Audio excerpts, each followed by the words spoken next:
And now, in studio, bringing his Midwest values from the Show Me State to the land of San Diego. He's a triple threat, licensed as an attorney, mortgage broker, and a top producing realtor who's crushing the competition. Here to deliver you what's happening in the trenches of the market. Your host, Michael Gaddis. Welcome back to the Michael Gaddis Show. I am your host, Michael Gaddis at FrontierLoanGroup.com. I almost said MichaelGaddis.com, but FrontierLoanGroup.com. And you know what? Every now and then, Paul and I get into these little historical moments where we want to kind of talk about, events of the past. And due to the fact that we have such a crazy, did I say crazy? Crazy election going on right now, I want to assure everyone that this has pretty much been the norm since the foundation of our country. Absolutely. And so what I want to talk a little bit about today is Aaron Burr and his duel with Alexander Hamilton. That's right, the guy on the $10 bill? Yes. Yeah, well, let's talk about the guy on the $10 bill. Paul, go. Okay, so Aaron Burr Jr. was born on February 6, 1756 to Aaron Burr Sr., who was a Presbyterian minister and second president of the College of New Jersey, which is still around. You might know Princeton School is now named Princeton University. Sadly, both of Burr's parents passed away before he was age 2, and he was raised by his grandparents and uncle. At age 13, he was admitted to the College of New Jersey, again now Princeton, where he studied theology and graduated at the age of 16. In 1775, at age 19, he moved to Connecticut to study law under his brother-in-law. However, he put his law education on hold in the beginning of the Revolutionary War and joined the Continental Regulars as a lieutenant colonel. One of his first postings was serving under General Benedict Arnold during Arnold's expedition to Quebec. General Arnold was so impressed with Burr's service that he recommended him for a post working with General George Washington. That job, however, would be short-lived for Aaron Burr. General Washington was the first of many high-profile founding fathers that he, for lack of a better term, did not get along with. And after less than a month on Washington's staff, he was reassigned for the rest of the Revolutionary War. After the war, Burr finished his law education and opened a successful practice in New York with his then law partner, Alexander Hamilton. We'll get more into him in a little bit. Burr set his sights later on political office, and although originally unsuccessful, he was eventually appointed by Governor George Clinton to become the third Attorney General of the state of New York in 1789. He soon followed that appointment up with a single term in the New York State Legislature, and then also another single term in the U.S. Senate before running for president in 1800. That year, the Electoral College actually ended up in a tie between Burr and then Vice President Thomas Jefferson, meaning that the Congress would elect a new president and vice president. And Alexander Hamilton, at this point, they had a falling out with Aaron Burr, and he used his influence to sway the Electoral College to elect Thomas Jefferson president and elect Aaron Burr vice president. And so he ended up serving for 4 years as the vice president of the United States. Eventually, I lost one of my pages. That's quite all right. So to remind you people, this is the Vice President of the United States we're talking about. Yeah, so in the years since leaving his law practice, Burr and Alexander Hamilton have been falling out, and Hamilton used his significant influence in the state of New York to elect Thomas Jefferson president and make Burr vice president. Now, like with Alexander Hamilton, Burr did not get along with President Jefferson, and once it became clear that Jefferson would do everything possible to keep Burr from staying on as vice president in Jefferson's second term, Burr decided to run for governor of New York. Again, Alexander Hamilton and now Thomas Jefferson used their influence at the time to block Burr from the governorship, and he lost to a relatively unknown person named Morgan Lewis. Now, this really angered Aaron Burr, so he challenged Alexander Hamilton to a duel, which you basically stand back to back, walk 10 paces, turn around, and shoot each other. However, by that point, it had actually been outlawed in the state of New York. The duel went forward anyway, and on July 11th, Burr and Hamilton got into their duel. Aaron Burr hit Alexander Hamilton in the abdomen, and he died the following day.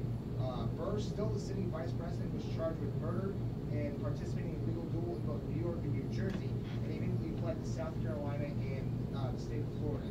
Now, eventually, charges were dropped, and Burr returned to Washington, D.C. to finish off his term as vice president. However, the damage to his political career was already irreparable, and Burr would never hold public office again. After he left office, the vice president's office, Burr headed to the western part of the United States, into the newly purchased Louisiana Territory, in search of opportunities to profit off what he believed was an impending war between the United States and Spain. However, that led to Burr being arrested and tried for treason in 1807. He was eventually acquitted in 1808 and ended up traveling to Europe to find investors to once again partner in the Louisiana Territory in real estate deals. However, this proved an unsuccessful venture for Burr, and he ended up being stranded penniless in Europe before finally booking passage back to the United States in 1811. Unfortunately for Burr, that was a French ship who was at war with the English at the time, and that ship was captured, and he ended up being imprisoned in England for a year, and before finally getting home to the United States in 1812. And after that, he resumed his law practice, but lived out the rest of his life in relative obscurity before passing away from a stroke on September 14th, 1836, at the age of 80. That was our third vice president. Yeah, so let's paraphrase what Paul said. Let's simplify this. We have a sitting vice president of the United States who's upset because people said bad things about him, and he did not get elected to become the governor, and he was being frustrated from being vice president. So being upset, he was very mad. He took out our guy who's on our $10 bill, and he had a duel with him and killed the guy who's on the $10 bill. That's basically what happened. Pretty much, yeah. Yeah, Aaron Burr. That's who it is. And you think our politics today are crazy, right? At least not shooting each other. No, they're not yet. Not yet. Not yet, but that's what... We still haven't had the first debate. We'll see what happens. Yeah, I'm telling you. So everyone who's watching those debates going, I can't believe this. This has never happened in American history. You're wrong. The guy almost became president. Almost. He was tied in the Electoral College. Aaron Burr could have been our president. Yep. Wow. Well, thank you, Paul. I really appreciate that. And that's your moment in history on the Michael Gaddis Show. How about that?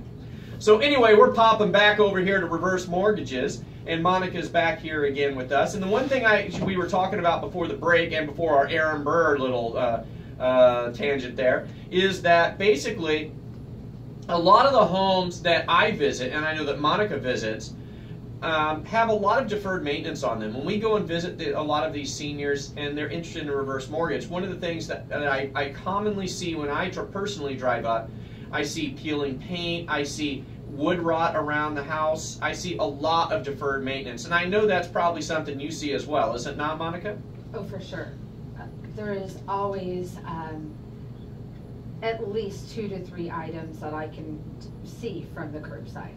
And you know, it's visible that obviously something is wrong, and you know, and here's the other sad thing about that is I'm helping a lady right now in Long Beach, and I'm trying to help her get a reverse mortgage. And her husband just passed away about a month and a half, 2 months ago. And one of the reasons why she's interested in getting a reverse mortgage is they don't have very good financial planning. And so, you know, plus she wants to be able to do things and kind of open it up. But the reality is that when I went over and saw her, it seems like there's a bunch of pariah that somehow find lists of people whose significant other have recently passed away. And these guys are just buzzing around her like vultures, trying to get her to do crazy, crazy stuff to her house. I mean, like for example, when I went there were guys trying to charge her to work on her house for like $28,000. And I'm like, when I went in there and she said, yeah, this guy's coming over to paint my house and do some stuff for $28,000. I'm like, what is he doing? Right. What is he doing? And so, you know, she got more bids. It was like, you know, $10,500, another for $9,500. I mean, finally, Monica actually knew a painter who could help her, and she ended up getting her, you know, a painter to do everything that all these other people were saying for $3,500, which is a much more reasonable price than what all these other people. But it's really sad, is it not? It is sad. It's sad to see someone who is still going through the mourning process, seeking help from who she thinks are credible vendors and people, and they just take advantage of her. Really, really sad. We see this constantly in our field, and I think that's what really is something we're very, very prideful with, is that we get to help people and we get to see it through, and we know that we're delivering a very good service with the highest credibility, and with our moral compass and integrity definitely in line. Well, let me tell you what happened with this lady. She had a company come over, and I told her, because when I first met her, I said, look, we're going to have to address the exterior of the house because it's going to affect how much money you can get out of the reverse mortgage. Because your reverse mortgage is based upon an H factor times your appraised value. And her house in her present condition was not going to appraise anywhere near what it should. So she was like, okay, I'll get some bids. So I was calling, checking on her, and one day I call her I think it was like 4 or 5 in the afternoon, and she was almost in tears. And I said, what's wrong? And she says, you're going to be very mad at me. And I said, well, what happened? She goes, I signed a contract with a painter. And I said, what do you mean? And she said, I signed a contract. He wouldn't leave my house. He was here for 4 hours, and he would not leave. And I kept telling him, I can't sign, I can't sign. I can't, please leave. And he would not leave. He forced her, basically, he would not leave until she signed the document. So she's like, I made a huge mistake. She goes, I said, no, you didn't. I said, give me his phone number. Man, I called that guy. I gave him the riot act. And not only did he cancel that, he's not going to be anywhere near her house ever again. But it's so sad that people do that. And, our goal is just, we encounter a lot of these seniors like this. And our goal is not just to help them, get a reverse mortgage, just to, just kind of put them on the right path. And hopefully, make sure that they're going to have the good quality future that they deserve. Absolutely, that they deserve. And, it's unfortunate that you see them being taken advantage of. And that's where I think that when we sit with them and we get to work with them, we get to know them on a different level. They're just not a client. They become our friends. They do. They become our friends. Yes. It is true. We get very close to them. Well, after the break, I'm going to switch gears a little bit, and I'm going to jump us into real estate, and we're going to go visit Bonsall, California. Ooh. That's right, Bonsall, California, the closest thing to Tuscany that you will encounter in Southern California. You're listening to The Michael Gaddis Show on AM 1170, The Answer.